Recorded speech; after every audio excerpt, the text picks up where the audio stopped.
Welcome to the Let's Feel Good podcast. I'm your host, Annie. After nearly a decade of asking, why don't I feel good? I ultimately discovered the answers through simple changes to my daily habits. I've spent years healing myself and investing in health and wellness companies tackling the chronic disease epidemic. Along the way, I realized something important. True health isn't built through cold plunges, IV drips, or $30 smoothies. It's the small, everyday choices that add up, shaping both how we feel today and our long-term health. Let's Feel Good is here to keep it simple, giving you practical tips and swaps that compound into a lifetime of vibrant health. Thanks for being here. Let's feel good together.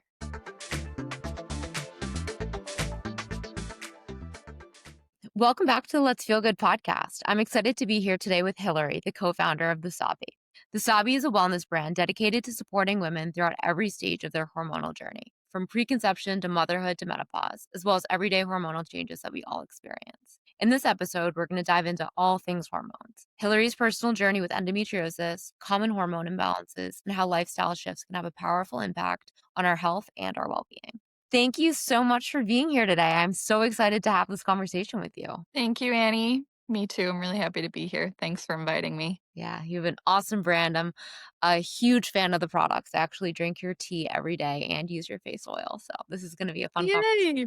Yeah, I saw you put us in your recent newsletter. Thank you. Always, always. So, well, I'd love to start off with your journey. You started the Sabi based on your own personal experience, your challenges with your own hormones, and you have a really incredible background and journey to what has gotten you here. So I'd love if you could just tell us a little bit about your story. Thank you. I always had hormonal issues from the moment I got my first period.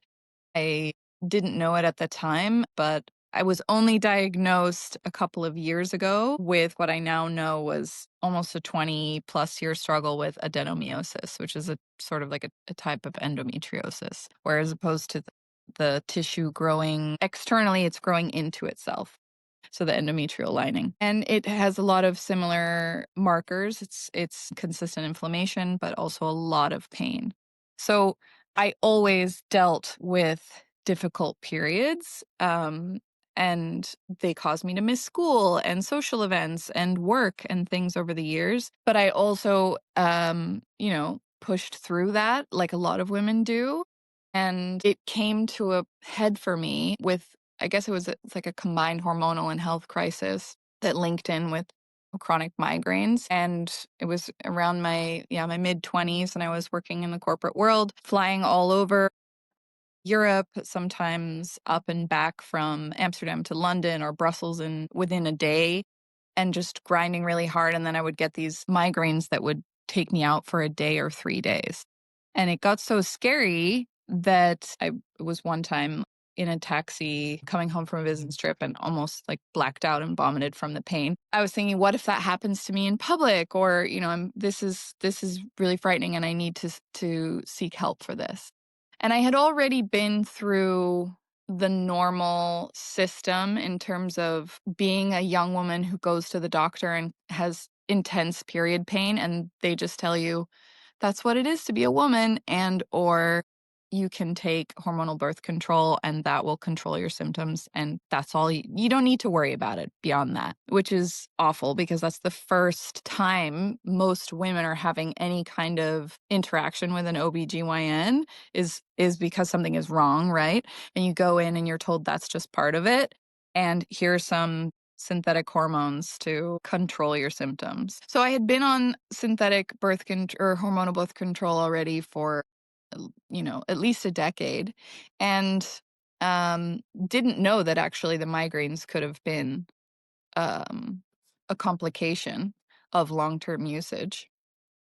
Having the migraines and having this crisis moment, I realized I went to various specialists. I went to neurologists, and they told me it's probably hormonal, maybe genetic. We don't really know. But here we're going to give you these 3 different types of very heavy duty medications. One to control the blood flow to your brain, which was actually like a heart medicine for typically men who've experienced a heart attack. It was tested and formulated and created for men, tested on men. And I didn't understand why to take that, but I was desperate, I'll take anything. Combined with a series of anti-inflammatories and then really heavy stuff for the pain occasionally when it would happen. And I asked, how long do I need to take these pills for? Is this something that is going to resolve in a couple of weeks or a month or two? And they said, no, you'll probably have to take them for life. And that just wasn't good enough for me. I thought, that's ridiculous. You're not even trying to understand why I'm having these migraines. So that was really my jumping off point, and I realized, yeah, that wasn't good enough for me, and I wanted more. My health, I deserved more, and I dove in, like, headfirst into the world of holistic health and trying to understand what was going on in my body. It's unbelievable. I have a similar story. Not funny, it's actually terrifying, but I had really bad period pain too. I had PCOS. I didn't Endometriosis wasn't what I struggled with, but similar thing, hormone imbalance and really bad pain. And I was living in New York City and I was flying from Boston to New York. And first thing in the morning, I knew my period was coming and I started getting really bad pain as soon as I was boarding the plane to the point where I actually passed out on the plane, like sweat through all my clothes and fainted in the back of the plane. It was horrible. Gosh. And those experiences scar you. And you're like, all the time you hear, pain is a symptom of your period, migraines before are normal, breast Common, right. insomnia, fatigue. It's not normal. It's not normal at all. And it's actually kind of dangerous, because if you were alone or if I was alone and you hit your head or something happened, it's so not normal and it's so important to normalize how not normal it is. But no, Yeah. it's a crazy story. So what got you to get to the root cause? Because it sounds like for years, nobody was interested in really understanding what was going on underneath all of these symptoms. That's a really interesting way to put it, that no one is interested.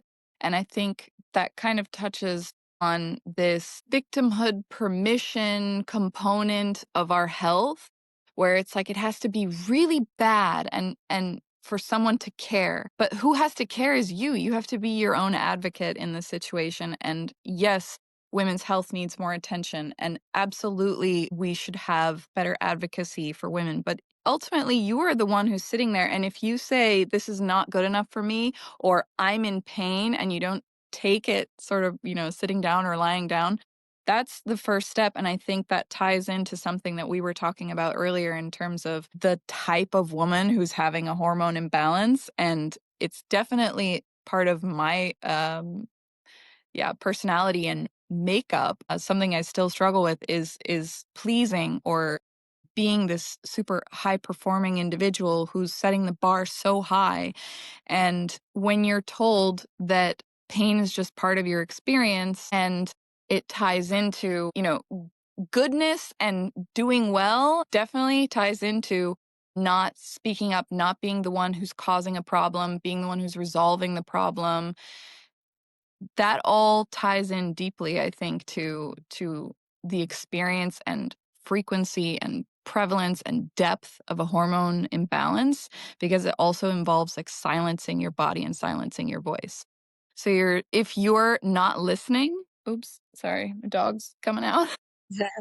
Yeah, when you're and it touches on not listening to your inner voice and to your body, and that is what I think really rears its head when you're around the age that you'd also experienced your crisis, which I know from your story, being in sort of late 20s and early 30s is when, and we talked about this previously as well, is that neurological development that's happening around that age between 27 to 30, and it's when your prefrontal cortex is having this final phase. It's not final, but it's a significant phase of maturation, and it's what's responsible for your self-regulation. It's responsible for essentially, kind of like, psychologically speaking, your inner voice in a way. So, and it's no surprise that I had it at the same age and you had it at the same age. It's this maturation that, in simple terms, your brain stops asking, who do I need to be accepted? And you start asking, who do I want to be and who am I? And that's when burnout can hit, or health crisis, or your hormonal imbalance starts screaming in the body, not because we're weak, but because the traits that helped us maybe succeed in our 20s, that overfunctioning, the people pleasing, the self-silencing, suddenly that has a high biological cost. And the nervous system stops buffering that misalignment. So it's like it's exploding. That is an incredibly interesting way to put this. Also feeds a little bit into, like, that's the period of most people's Saturn return. It's 27 to 31-ish.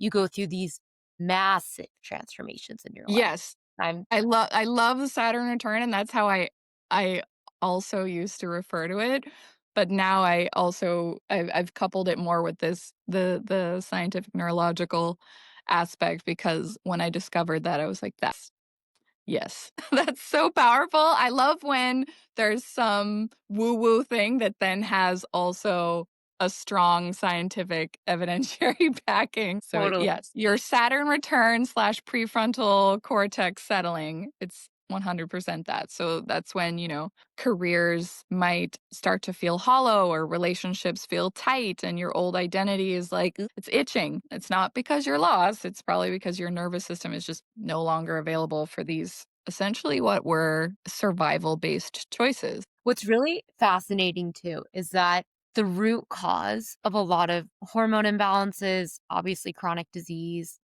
is lifestyle. It is high stress. It is eating, too much processed foods, too much sugar. It's drinking alcohol. It's vaping. It's smoking. Lack of exercise. Most interestingly, because there's a lot of quote on paper perfectly healthy women that are super type A, super stressed. Those are the ones often with the most hormone imbalances and the struggles there. And it's because stress is such a driver.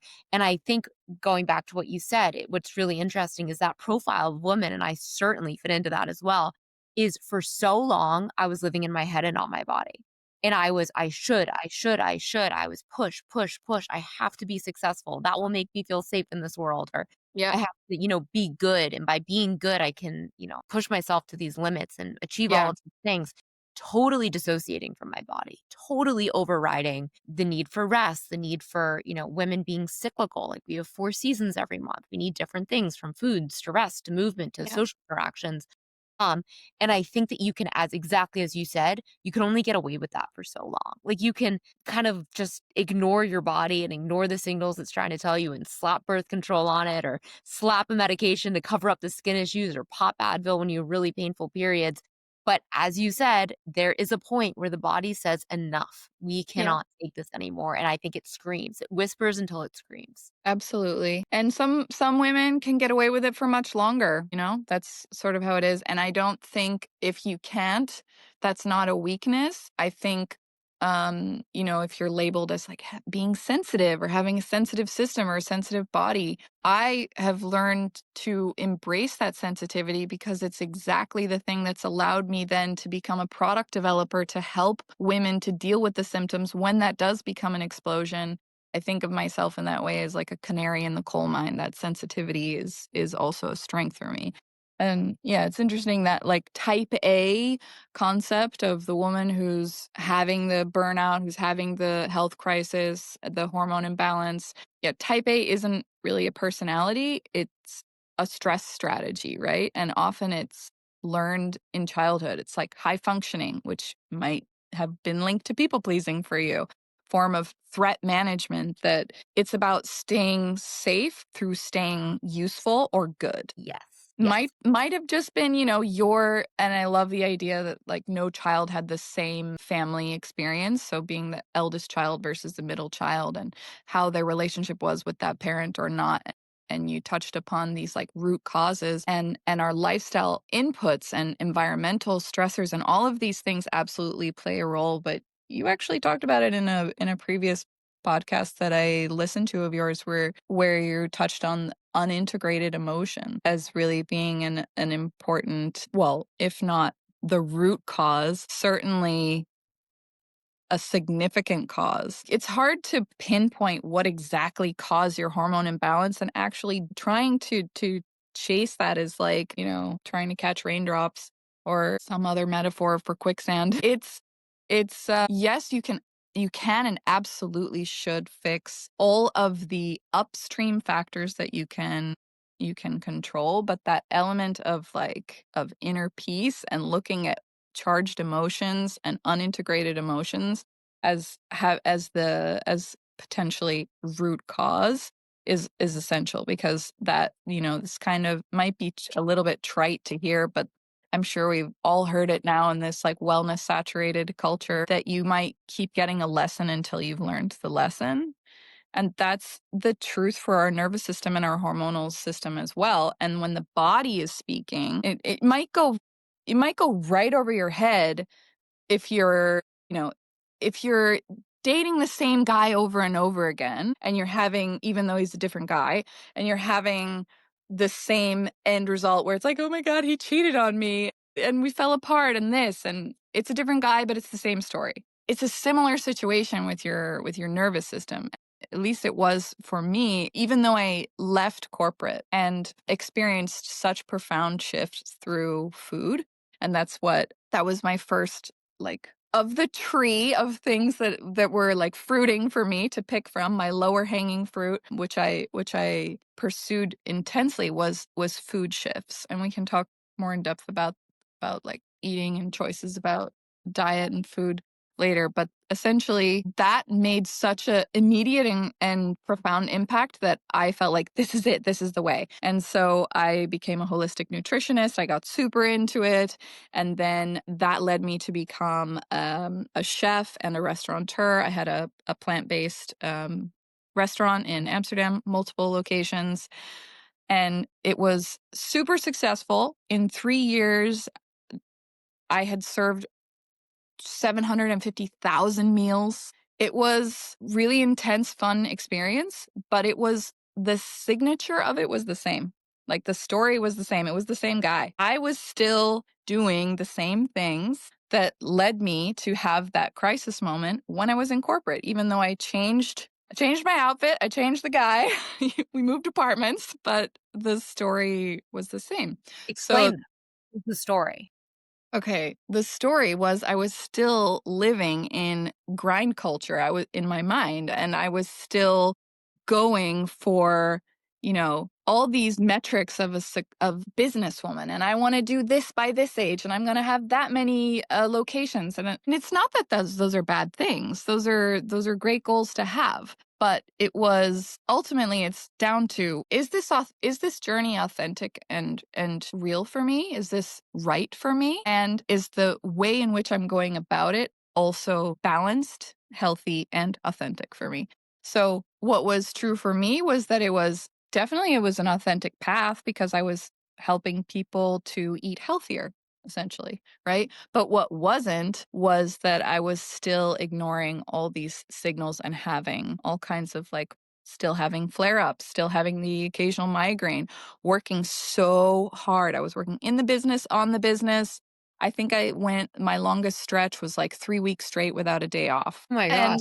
And it just, so no wonder that the symptoms came back, because I couldn't eat away, in terms of making all these healthy, conscious eating decisions. I couldn't eat away the habits that were still impacting my hormonal health and overall health in that way. So that's what really, and experiencing also, I mean, I had other things going on at the time. I was going through a divorce. My godmother, who was like my mother figure, passed away from breast cancer, and my dog of 13 years died. And all of this happened within like the same 6-month period. It was brutal. I really was getting served on a platter, and there's, the lessons that keep coming back until you learn the lessons. And I might have been able to go through that differently had I not been punishing myself with my working schedule, my working hours, and the way that I was living. But I didn't. I was living in that grind culture hard and doing startups so intensely that I scientifically, it's not truly a medical term, but it's widely used. I basically had adrenal fatigue and burnout. So physical burnout, even though my mind was like, I can still keep going, I got this. My body just collapsed, and I was having like extreme fatigue.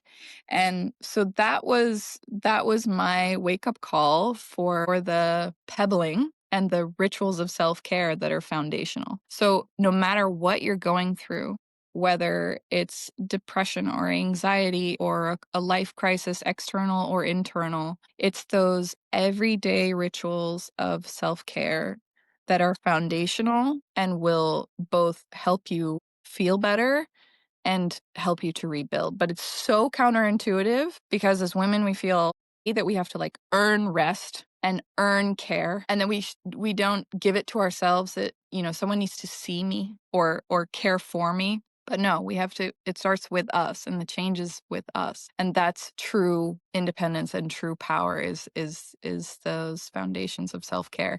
And it doesn't have to be big. And maybe it does to get you over, to get you like out of the hole, but it just has to be consistent. Tell us, I think that like a lot of people understand or are starting to understand, and I'd love to dive into this at a high level as well, but like how to eat to support your hormones. I don't think people understand how toxic our environments are, you know, from our makeup to our skincare to our water to the lotions and perfumes we put on. Like those really, really can screw with our hormones. But there are people that understand that component and then they still aren't feeling better. And this was the case with me. It sounds like it was the case with you as well. For me, it wasn't until I addressed the emotional component that my body, because your reproductive system, obviously, it's to have a child, and it's not going to be able to bear a child unless your body feels safe. And your body doesn't know the difference between being chased by a tiger and something going on internally. So even an unprocessed processed emotion or something in your life that you haven't moved through or sat with or felt or that you keep running from by chasing validation or success or getting these accolades, there is a lot of internal friction and distress, and that creates a state of unsafety in your body. And your hormones will not regulate, no matter how organic and clean you eat and how clean your environment is, if you are not dealing with building an internal sense of safety and peace and calm. So I would love to talk about at a high level, like what did you do to start cultivating that within yourself? And then how did that eventually show up in more hormone balance and feeling better? Okay, so we'll go, I guess, in reverse order. But the quick and short answer to that is this pebbling. So it's small stones that you imagine you every day, you know, you walk past a little pile of rocks, and if you saw this mountain, you're like, I can't move that mountain. It's a mountain of rocks. But if every day you pass that little mountain and you took a pebble, you can move a mountain little by little. So that's what I mean about it not having to be huge. And actually, the bigger you make it, the less likely you are, A, to stick with it, and B, for it to have the impact because it's not going to be consistent. You might go on a retreat. You might do some massive detox or some overhaul. And those things work to shock your body and to also maybe show you a different way quickly and in a profound way that you absolutely have to then go back to the pebbling still to make it stick. But sometimes we do need like a, you know, a little whiplash moment. So that's where I do feel like a retreat or, you know, a shift that you might do like that can make it important, or give you a pause and a moment to take stock and change. But it's not those things that are going to help you over the long term. It's those pebbling, it's those like everyday little habits and rituals. So when I was single and had time to lay in on a Saturday, my self-care looked very different to the way that it does now as a mom with two under two. Well, now she turned two. But yeah, two young children and postpartum and running a business. So my self-care is much more, is even micro pebbling, I would say, compared to the way that it could be for say someone, you know, in your age who's not having children yet or just has a little bit more time for themselves. But it's really, I call it like core hygiene and basics. But there was something that you said that I wanted to touch on for in terms of, yes, there are all these environmental factors and things that we don't know about. So I needed to, if you're experiencing a hormone imbalance or a health crisis, it's the Maslow's hierarchy. You can't think about civil rights when you don't have bread. So in this case, if you're having a flare up in your body and you're experiencing pain and intense symptoms, you can't really think about like, oh, I'm going to do bilateral movements or tapping or whatever to regulate my nervous system. You've got to address the pain that you're experiencing now or the worst of the symptoms. And for me, that's where plants and herbal medicine came in after. So if I went through, like, food was a clear thing because it's your three, if you're eating 3 meals a day, it's your three votes and opportunities per day that you have to affect your inner state and how you're feeling in your body. And so when it came to food, for me, it was removing all the junk. So nothing, I made every sauce that I had in my refrigerator, really breaking it down into as simple as whole foods diet. So as bare basics as you can. If you go to a restaurant, even if you're eating something as healthy sounding as a salad, there can be a ton of sugar in the dressing. They are made with highly processed seed oils that are inflammatory to your body. So for a while, especially if you're experiencing crisis, keep it simple and stay home. Make your own food. It should be a few ingredients, nothing you can't pronounce on your ingredient list, as clean as you can. And also, if you do eat animal products, so I went big into the land of veganism, which now I'm like, I wouldn't say diametrically opposed to, but I've learned a lot through my experience. And it was through my journey of infertility to having 3 natural healthy pregnancies and being told that I would never conceive without IVF, doing failed IVF and everything that the fertility doctors told me to do. It was through the inclusion of ethically sourced, sustainable animal products back into my diet after years of plant-based eating that actually were one of the core components that allowed me to become pregnant. We have to double click and yeah, I want to talk about this. So you were told that you were infertile and then you had 3 or it was 2 or 3 healthy pregnancies on your own. Well, I lost one, but 2 pregnancies that resulted in my 2 daughters. Yeah, so I was told at 30 when I got divorced, I went to see if I was gonna maybe do egg storage, egg freezing, because I thought maybe I want it. And I was 35, and the doctor said, I don't want to alarm you, but you've really got like no follicles happening here.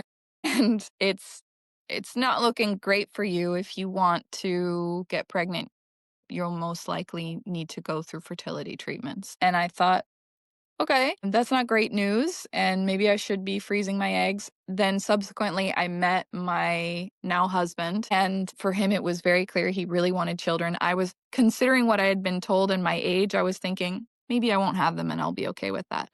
But he was like, absolutely not. I want a family. I want a family with you. And so I was like, okay, I know I have this challenge. Let's go back and see what the deal is. Here we go to the fertility doctors. So we started in the Netherlands, ended up interviewing like 8 different clinics all over the world, and ended in Colombia to do IVF. But what I was told from various doctors was that I had an almost intreatable blood level of AMH, and the ratio to which is a hormone, and the ratio to your follicle stimulating hormone. It was like 0.02 away from being intreatable even through IVF. And through that experience, they did only one of the doctors actually did a nutrient panel and did my hormonal panel.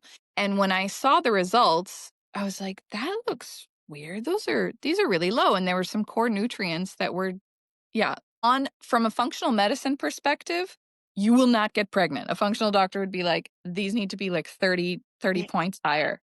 But typical OBGYN or fertility doctor is going to say it's low, but it's okay, because you are literally like, even if you're 1 point away from being deficient, that's not good enough, right? Like I was an 18 of blood level for vitamin D, but like to be, if you're anything above 20, it's okay. But it's not okay. It's like the lowest you can be without being severely deficient. So that's one of the things that really spurred me towards this functional medicine deep dive, wherein I thought, okay, if this is what women are experiencing, they're spending all this money, they're going through fertility treatments, they're being pumped full of, I mean, it can be, around $10,000 per pop. You're being pumped full of these hormones. You can have a hormonal crash following, which I did. I had a hormone crash after IVF, and it's so invasive emotionally, financially, physically, on your partnership. And then, if you're experiencing fertility challenges, often there's like miscarriage there too. So there's grief as well. It's a very intense procedure, and women are, because we're prioritizing experiences and our careers, and maybe we don't meet the right person, or we're with the wrong person, or whatever, we're making these choices later in life. So more and more women are at this point where they're having to either choose to freeze their eggs or go through IVF because they're told they're geriatric pregnancy and high risk, and we should do it through IVF because it'll be better for you.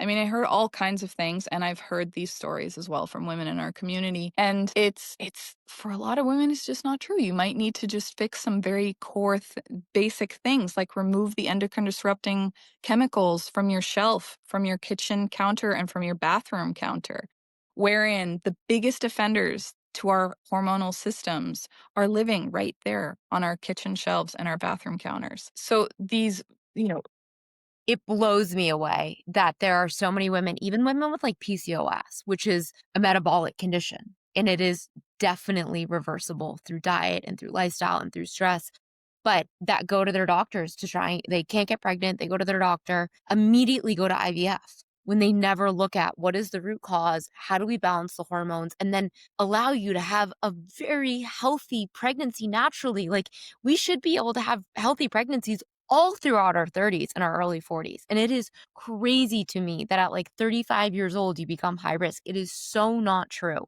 And there's so much that we can do. Like, even egg quality is dynamic. Cycle, 100%. like, we can completely change our fertility status one cycle to the next. And why is that not being talked? And interestingly, if women who are listening are not concerned about having a baby, that you shouldn't close your ears to hearing the term fertility. If you're not in that stage of life. Because later in life, you may want that. So it's about preserving your functional health for fertility. But additionally, your cycle is your body's report card. Every month you get one, and it is a vital sign to tell you what's going on inside your cortisol levels, how you are, how your functional health is. It's a key metric of your functional health. And not only your blood, or the pain you experience and the heaviness of their period and all of those things, the period, but ovulation.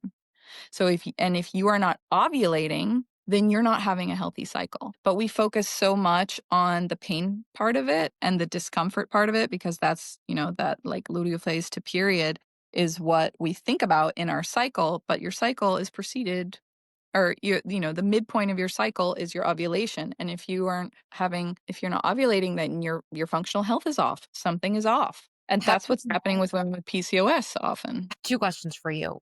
Can people be bleeding every month and not ovulating? And second Yes. question is, how do you know if you're ovulating, for people listening? Best metric is basal body temperature. So taking your temps, or having an Aura ring, or a bracelet, or another metric. But the cheap old school way is to, before getting out of bed, around 7 a.m. or whatever, within a few minutes of waking, don't get up, don't go pee, don't drink water, take your temperature.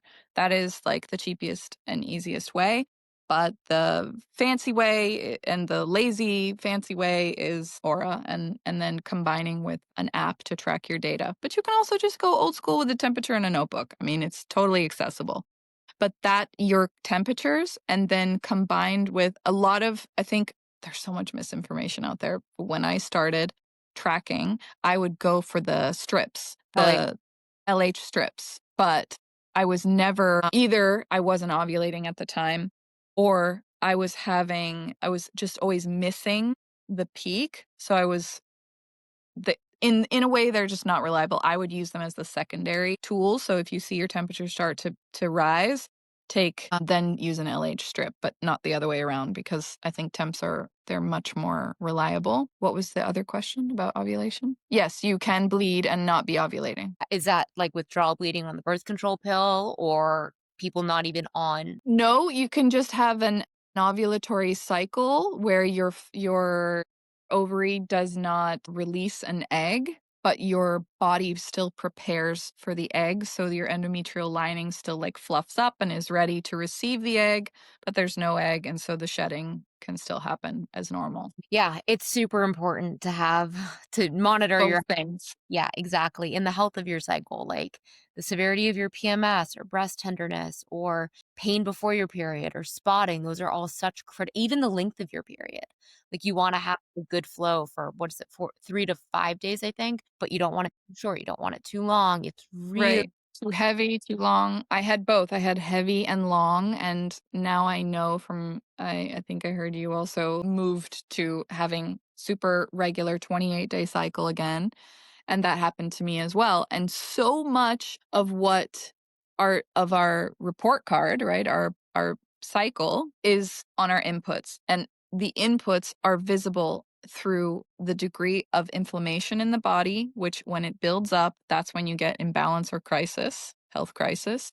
And it can show up in a variety of ways. But so yeah, stress in the body leads to inflammation, poor diet, eating, processed foods, drinking alcohol, sugar. So on those topics, fats wise, I treat my holy grail is my water, my salt, my fats, sugar source, and combining. I mean, it can get a little bit complicated, but I'm sticking with 5 things here, and then it's the quality and sourcing of my fruits, vegetables, and animal proteins. So, water, make sure you're not drinking microplastics, That's like that's kind of a low bar and an important one. Good quality water. Salt is essential for electrolyte balance, and also a lot of what we're told about salt is that, you should eat a high salt diet because it's bad for you. It can cause water retention. That's only true for the type for poor sources of salt. So if you're having a high quality unbleached sea salt, and there's, that's a whole rabbit hole you need to go into on your own time. I'm not going to go further in for women who want to know more about salts. There's a lot out there, but recently there was a study to test the quality of several brands of these, like, premium salts. Go check that out and then make your decision there. I like Redmond's, and locally here in Baja California, we have great quality sea salt, so I use that. Fats are essential. Good, high quality fats, and I am not afraid of fat. I eat a ton of fat, and it's a lot of unprocessed virgin coconut, ghee from grass-fed sources, grass-fed cows,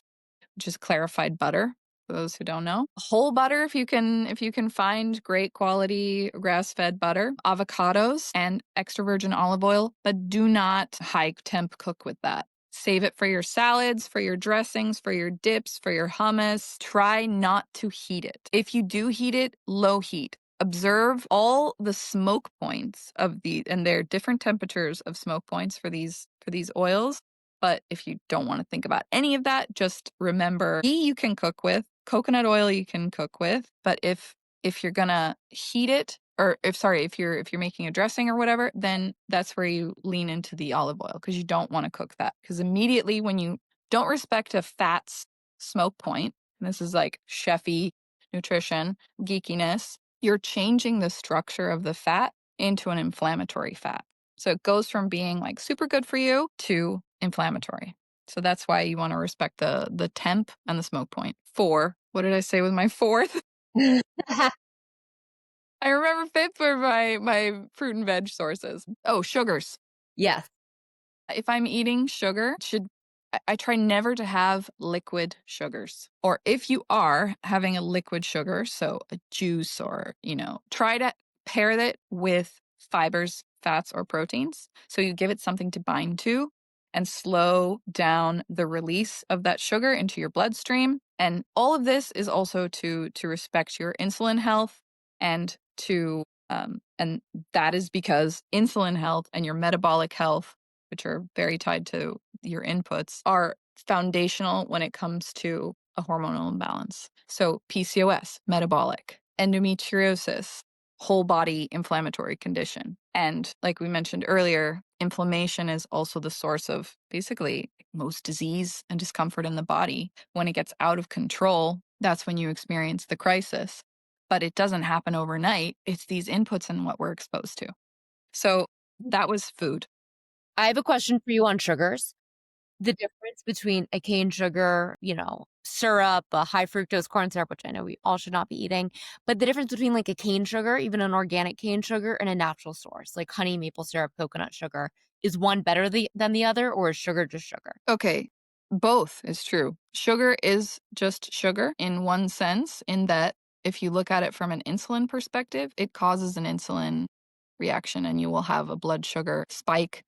And if you're really trying to, you don't have to do it forever, but like if you're trying to reset and adjust your insulin sensitivity, that's something you want to take good care of and watch for like a period of 3 to 4, maybe 6 months. That's the nice thing about your hormone. That's the beautiful thing about our hormones and our health, is that your body wants to be in balance. So if you give it the right tools and the support it needs, you'll find balance again. And you don't have to live like a monk forever, but you might need to reduce the inputs of those inflammatory things. And sugar is definitely one of them, especially if you have PCOS or a high inflammatory condition. I tend to stay away from, I try to, let's say this, I try to stick with natural fruit sugars in their whole form. So I'll like go hog wild on, I'll eat like half a watermelon because I love it, but it's also, it contains the fiber and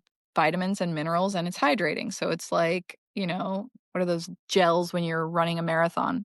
It's the equivalent of like a hydration gel, an energy gel. And yes, there are some sugars that have lower glycemic index, and some of the ones that you mentioned, like honey and maple, those are ones that are definitely in my kitchen and I use them. But cane sugar, I stay away from because it's just a bit higher on the glycemic index. And by the way, agave is like a total marketing wash. Do not buy agave thinking that you're having a healthy sugar. It's actually pretty refined and it does have lower glycemic index than high fructose corn syrup, but it's not a healthy sugar, let's say. So cane sugar, why we should avoid it is because it's higher on the glycemic index. It's not that it's refined. Like there's, I guess, It two things. can be refined if it's like bleached and processed or not organic, then it's being processed and it's not in its natural form. If you got a piece of a sugar cane and you chewed on it, Yeah. that's different than white sugar crystals or cane sugar crystals. So if you want like a powdered crystal form, then I usually opt for coconut sugar. But again, these are expensive things as They well. are. So it starts to push wellness into this privileged place, which I don't like. And instead, that's why, you can enjoy whole fruits more that way. And also it's 80/20. It's balance. If you are on the Saturday having a piece of cake, that's actually better than drinking a Coca-Cola. Because you've got some fat from butter potentially in the frosting to give it something to bind to in the body, and maybe a little bit of fiber from the flour potentially, or whatever else is in the cake, hopefully. So that's where it gets a little bit tricky. But liquid sugar for me, if you can, in the form of a soda, let's say, like a soft drink, avoid. Yeah. For me, that's like a, What about Diet Coke? Diet Coke is a hot topic. ooh, okay, so it's a hard no. And I used to love my Diet Cokes as a teenager. I thought it was so cool having a Diet Coke and a cigarette. Eee. But because that fake sugar is also a carcinogen. So not only are you causing inflammation from having liquid sugar, and carbonation of the drink itself also causes some inflammation in the body, but you're also consuming a sweetener that is a known carcinogen. So that's why it's a hard no for me, and can be an endocrine disruptor. Important to know. A lot of people think that the sugar-free or low sugar. I always say it doesn't matter how good a PR team, a brand's PR team is. Like, do not buy the marketing on the front. Turn it over. would you eat with each ingredient on the back on its own, or can you grocery shop for them on its own? If you Yeah. see crazy chemicals in there that you're not gonna go buy and cook with at home, don't buy the product. Right, if they're not available to you, that's a good rule of thumb. If they're not available to you in the grocery store, then they're a food science creation. Exactly, exactly. For specifically for engineered for mass consumption and or preservation for long term. So they're both are about profits and not about your body. Right, right.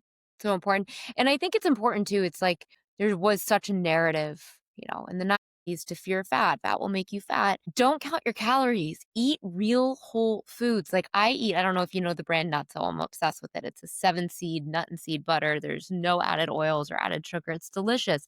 It's super caloric. I don't care. I don't even know the calories. Ate it by the spoonful. It is your hormones are made out of fat. Like we need to give our body the raw ingredients to make our organs, our systems, our cells to repair. And if we're eating fake food to be lower calorie, like we're just damaging our biology. And it's so, so harmful. And by the way, fat will not make you fat. It'll No probably way. The cause other is the opposite is true. If you eat too much fat, you probably will start to get diarrhea, yeah, like literally. coconut oil. But yeah, totally with you there. And actually, I left nut butters off my good fats list, but I was talking about cooking oils mostly. But yes, absolutely. Nut butters, great one. Love them. Although I don't eat much peanut butter because of mold. And it has the higher likelihood of mold growth and light mold toxicity. And I was exposed to black mold in a house that caused me to develop asthma for the first time in my life. So now I stay away from even foods that are like more likely to contain mold for that reason. And Coffee's a if big you one. have a yeah, and if you have a high histamine condition, like seasonal allergies and things, then also are to avoid both high histamine foods and mold foods like peanut butter. It's important note.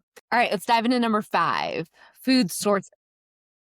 Food sourcing. Yes. I was like, my 5, your question 5? Okay, my 5. So organic is I have Anna and I both have issues with organic. That's my business partner, co-founder. She's got a background in coffee farming, and I know from the restaurant world that often people can be doing beautiful restorative agriculture, working with land, working with the animals, and doing things that are not like certified organic because they can't afford the label, but the practice is regenerative and the food that they produce is insane and it's beautiful and the nutrient quality is super high and it's tomato. You've never tasted a tomato that tasted more tomatoey in your whole life. So I struggle with organic, but if you just need to go to the store and know you can trust something, then organic is a good place to start because you are avoiding pesticides in your diet and, well, reducing your pesticide load. And in terms of what's affecting our hormones of those things that I mentioned, absolutely, it's the fertilizers and the pesticides that are being dumped through conventional agriculture into our water table, into our soil, and into the food that we put into our mouth. So if you can't get organic, then what I do, and these are like, I'm realizing I have all these like hacks that weave together chefing and product development. Mm. um, so if you can't afford organic, then at least opt for the Dirty Dozen, which the Environmental Working Group has a list that they put out every year with the fruits and vegetables that have the top or the highest and the lowest pesticide loads. So if you can't afford to eat organic everything, just eat the Dirty Dozen organic. And the simplest way to wash your fruits and veg at home is not a fancy vegetable wash. It's just baking soda in water and leaving them to soak for 10 or 15 minutes. Even well, here in Mexico, organic doesn't really mean the same thing. So I always do that even with organic. And sometimes when I go to reach in after the other day I had some grapes and they're on the Dirty Dozen. And I reached in to pick up the grapes and my fingers were like coated in a film, which I can only imagine was a bunch of pesticides. So it works, it's cheap, and those are my hacks then for the fruits and vegetables.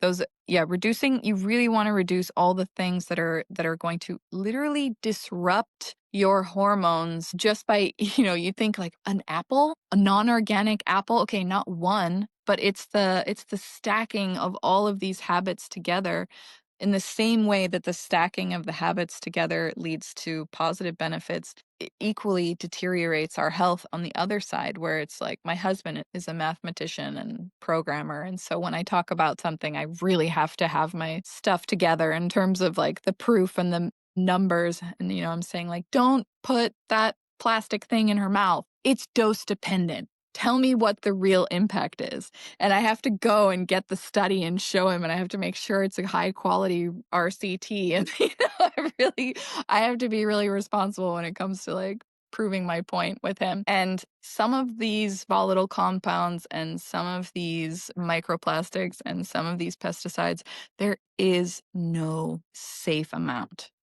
The threshold is so low, and the impact that you already have been exposed to through your whole life, it's unprecedented. We're a generation, and possibly like, maybe half of one of our parents, but more us and the next Gen Z and our children, we have never had such a high environmental load from plastics, from pesticides, from toxins, from that's just environmentally, let alone what we're putting directly into our bodies and into our mouth through food that we eat.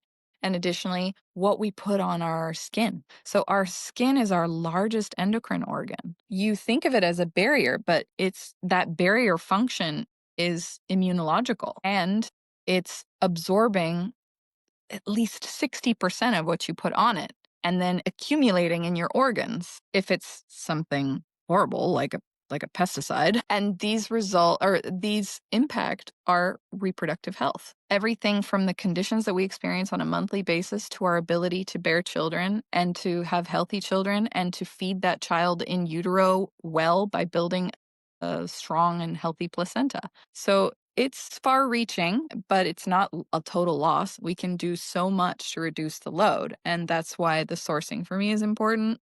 And if you do eat animal products, then you can afford it, make sure that they are eating a natural of a diet as possible. So I used to think that corn-fed chicken was great, but corn is not available to chickens. Wild chickens never ate corn. So they eat grubs and they're omnivorous, actually. They eat a lot of things. So ensuring that the animal products that you do eat have as natural of a diet as possible. For cows, that's grass fed. For chickens, that's definitely, free range, but also that they get to eat some grass. They get to eat some insects. Actually, that's one of them that makes a chicken and their eggs the most expensive of those things. And if that's overwhelming to you, you'd be surprised, even in New York, how many people this matters to and have taken it into their own hands and have a small farm. And you can go in on a cow with a few people and then get a few cuts and save them in your freezer. What we used to do in Amsterdam, I got every 2 weeks, I would go to the goat farm, which was just outside the city, and get 6 or 10 liters of goat milk, freeze half of it. And that's where I would just buy whatever they had, their butter and um, they also had some cows and things. Just sourcing around you and getting off that getting outside of the massive food system is where you're going to find higher quality and often cheaper. Yeah, really important. And like, I was talking to a friend the other day who's going through a healing journey and kind of changing the way that they eat and all that. And I was like, be really careful about the animal proteins. Like, obviously, protein is all the hype these days, but quality is so important. And you don't want ground beef or a great steak, which is full of protein, with a side of antibiotics or growth hormones or pesticides, because you're getting that too, even if you can't see it. So, quality Exactly. is so, so important. Yeah. And interestingly, their diet, so the animal's diet, um, can also increase the inflammatory load of for you when you consume that meat. Just, like gym bros who are like, just get my macros in, eat the protein. Yeah, the source matters. So you'll hit your protein macros, but you're also taking in endocrine disruptors and just the way that your body metabolizes it. It's essentially, if they're not eating their natural diet, they're a sick or sickening animal, and you're eating a sick animal. It's not good. But anyway, we can maybe some other time we can dive deeper into I know. into the healing nature of plant and versus animal foods and that impact on your fertility because Yeah. that was a big major thing for me. Well, this has been amazing and like chock full of tactical tips and takeaways, and you're just so brilliant in all of this. I'm so impressed, and I've learned so much Thank listening you. to you. I'd love to wrap it up with a final question: is like, what is your one or two things that you do every day to feel your best? Okay. It's hard. Thinking. And that's something that we touched upon where it's like balance. For me as a mom and in the stage of life that I'm at, I also accept that balance means that every day doesn't look the same. I don't get to do all my little habits every day. But what I prioritize is just 5 minutes a day that are for me when it comes to my skin ritual. So I don't get to do, like I was saying, I don't get to do my, 15 minutes of journaling and all the things that I used to be able to do when I was either single or just childless, but it's definitely hydrating with purpose. So I always have a little pinch of salt in my water. I'm breastfeeding, so that means I extra need to keep my hydration levels up, but also it affects so much. Hydration is just foundational and your cognitive abilities, everything can start to sharply decline with just a few hours of dehydration. So I always hydrate with purpose and that's where I use my Sabi teas. So if I've had a stressful day, I'm going to wind down with my calming blend to support sleep because I don't get full nights. So I want the sleep that I do get to count. I want to shorten my sleep latency, meaning like I get to sleep a little bit faster. And that's where I lean on the herbs that can help me. Additionally, I'm like, I don't get to eat as mindfully as I would like. I'm more, scraping up what my toddler left behind sometimes. So I always want to, or if I have the time, if I'm going to support my gut health, I'm going to use the digestive infusion to help bile flow, carminative properties of cinnamon and fennel and cardamom to help support digestive enzymes and just smooth moves because I'm kind of postpartum. You go through a whole gut rebalancing. So I'm leaning into that one for support. And then if I'm having I'm like I said, I'm postpartum and I'm just 7 months postpartum. So I'm still going through waves of hormonal imbalance or rebalancing. And so I use our Mama Recover blend just to help me, like, if I'm having like a day where things are feeling like too much, I know that's now I don't look outwardly, like what are the triggers, who did what to me. I'm usually checking in and saying this might be a hormonal day. So previously it would be the gentle period. I would take the gentle period blend to help me out when I'm approaching luteal phase. Now it's Mama Recover, herbs that help both they're adaptogenic and nervines, so they support your nervous system. And that thing we've been talking about throughout our conversation today, which is your inflammatory response. So often when you're experiencing a hormone imbalance, the things that you have to calm, and we were talking about like putting out fires and calming the symptoms, and that's where really herbs came in strongly for me, which is to manage the symptoms and put out the fires. So take the pain levels down, make things feel more manageable emotionally. And that's where those like therapeutic dosages of herbs really are foundational for me. So it's like hydrating with purpose, and it's going to be either salted water or one of my infusions, depending on what I need that day. It's definitely my skincare. So we talked about the skin as your largest endocrine organ, and we talked about how much of what we put that is living on our kitchen shelves and our bathroom shelves are the biggest offenders, literally the biggest offenders when it comes to what you're putting in and on your body that affects your hormonal balance.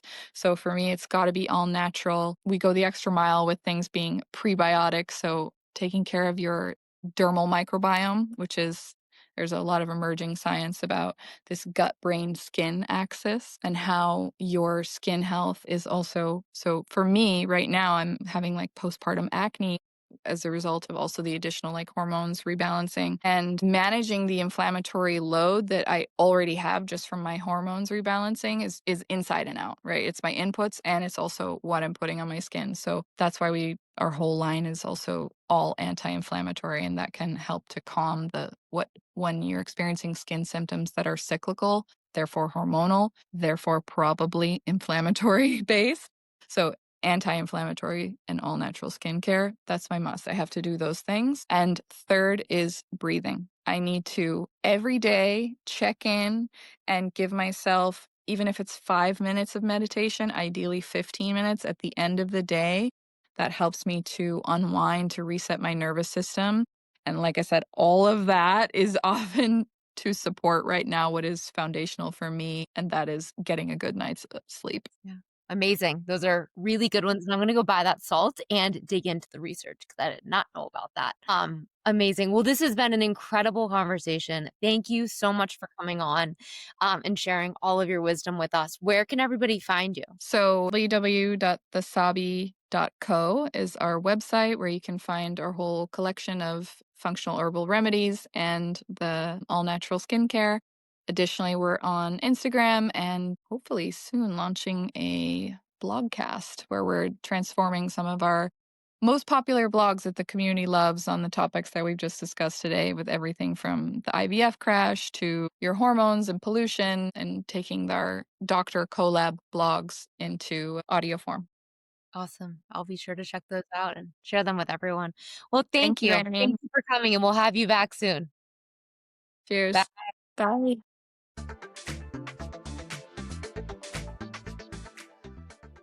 Thanks for listening to Let's Feel Good. If today's episode helped you feel more clear, empowered, or inspired to take action on your health, I'd love if you'd subscribe, leave a review, or share it with a friend who's on their wellness journey too. You can find today's show notes, links, and extra resources over on Substack at letsfeelgood.substack.com, and follow along on Instagram at Let's Feel Good Club for more real-life wellness tips in between episodes. Because how you live determines how you feel, and we all deserve to feel amazing.